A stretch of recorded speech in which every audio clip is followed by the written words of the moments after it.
Welcome to The Explainer. Today, we are diving deep into an absolute sci-fi classic. You know, one that takes one of the oldest mysteries on Earth, the Great Pyramids, and flips it on its head, turning it into a gateway to the entire universe. So, what if the pyramids weren't actually tombs for pharaohs? What if they were something else, something far more advanced? That's the mind-bending question at the very core of the 1994 classic, Stargate.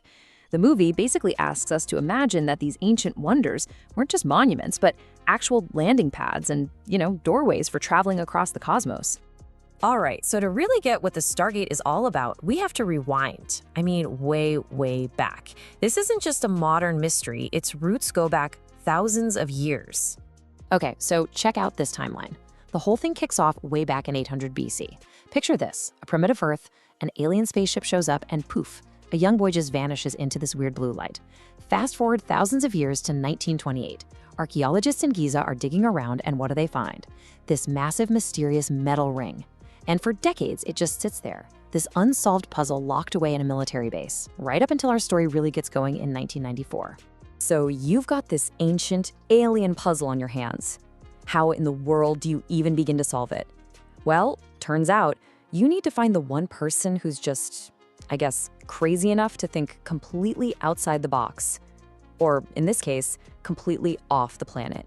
And that person is Dr. Daniel Jackson. This guy is brilliant, an absolute genius when it comes to linguistics and Egyptology.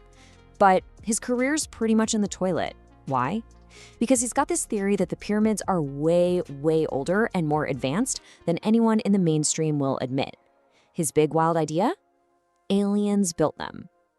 That makes him a total outcast, but it also makes him the only person who can actually figure this thing out.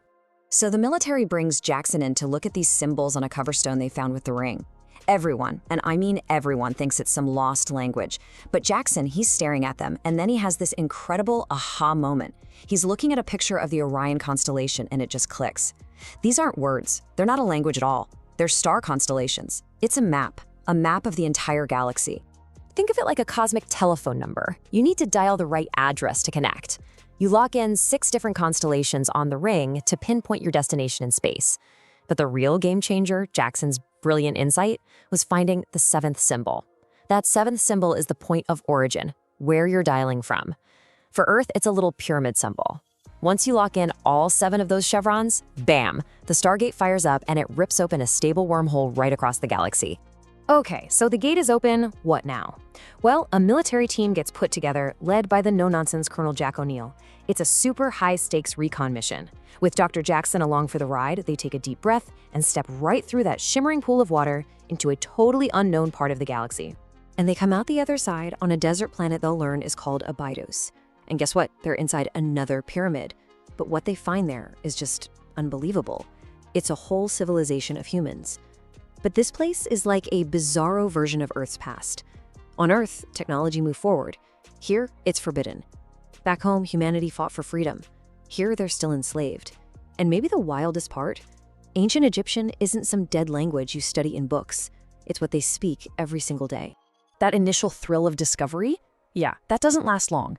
It pretty much evaporates when Jackson realizes the symbols they need to dial home aren't there. They're gone.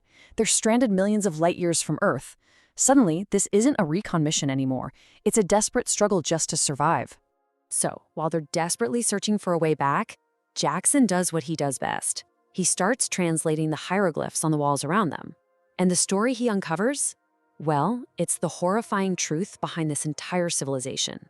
It's all written right there on the walls. It tells a story from millennia ago about a dying alien from a dying race who fled to Earth looking for a way to cheat death. He found the perfect host, a young human boy. He took over the boy's body and, using his incredible technology, he convinced everyone he was the sun god Ra. Then, he used the Stargate to bring thousands of human slaves from Egypt all the way here to this planet to mine a mineral that he needed to power his tech and stay alive. And here's the kicker. This isn't ancient history for the people of Abydos. See, on Earth, the ancient Egyptians eventually rebelled. They rose up and buried their Stargate to stop him. But here, that rebellion never happened. So Ra isn't some forgotten myth. He's real, he's alive, and he is the absolute ruler of this entire planet. So there you have it. That's who Ra really is. He's a parasitic alien, and he's still inhabiting the body of that kid who vanished way back in 800 BC. He uses this sarcophagus-like machine to stay young forever. So he's no god. He's just a tyrant with advanced tech who has been enslaving these people for thousands and thousands of years. Well, the team's arrival totally shakes things up. In fact, they become the spark that's about to ignite a fire, a revolution that's been thousands of years in the making. Of course, Ra finds out they're there, and he finds out about their secret weapon, a nuclear bomb that O'Neill brought along as a failsafe. So Ra captures them, gets his hands on the bomb, and lays out his terrifying plan. He's not just going to get rid of them. Oh no. He's going to use his alien tech to make the bomb 100 times more powerful and then send it right back through the Stargate to obliterate Earth, to punish the civilization that dared to defy him all those centuries ago. But here's the thing. Jackson's already been talking to the locals. He's told them the truth. Ra isn't a god, he's a fraud. And now, seeing the team from Earth actually stand up to him, it gives them the courage they needed. They finally rise up. O'Neill's team gives them weapons, and it becomes an all-out rebellion against their false god. And all of this leads to the final explosive showdown, with the fate of not one, but 2 worlds hanging in the balance. Ra sees he's losing, so he tries to make a run for it in his giant pyramid ship. But O'Neill and Jackson, they cook up this brilliant last-ditch plan. They know they can't disarm the nuke, so they don't even try. Instead, they use Ra's own transporter technology against him and beam the bomb directly onto his ship just seconds before it goes off.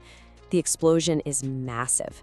It completely obliterates Ra and his ship, ending his tyranny forever and finally freeing the people of Abydos. So, that's the end of Ra's story. But back here on Earth, the story of the film Stargate was just getting started. I mean, this was a big deal for a Hollywood movie at the time. It had a production budget of $55 million.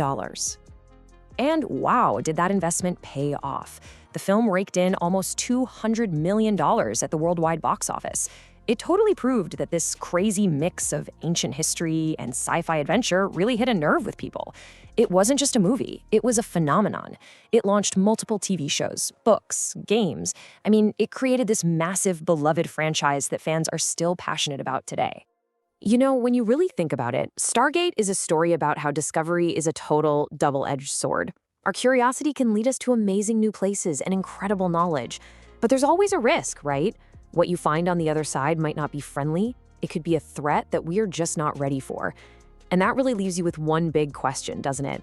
If we actually found a Stargate today, should we dare to open it?